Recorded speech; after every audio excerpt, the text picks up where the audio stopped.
નમસ્કાર, voice India ટીવીમાં આપણું સ્વાગત છે. હું છું રશ્મિ રાણા. એક નજર આજના સમાચારો પર. સુરતમાં સવારથી ભારે પવન સાથે છૂટોછવાયો વરસાદ પડવાના કારણે સુરતના ગોંડલ રોડ વિસ્તારમાં મહાકાય વૃક્ષ ધરાશાયી થવાની ઘટના સામે આવી છે. જો કે સદનસીબે કોઈ જાનહાનિ થઈ નથી.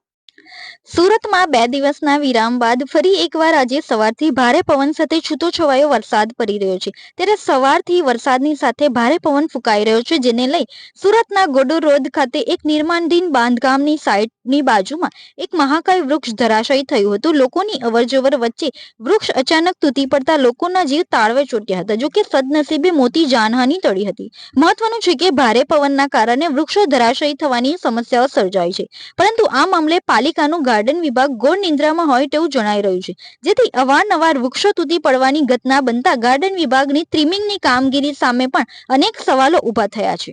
વધુ સમાચાર માટે જોતા રહો વોઇસ ઇન્ડિયા ટીવી.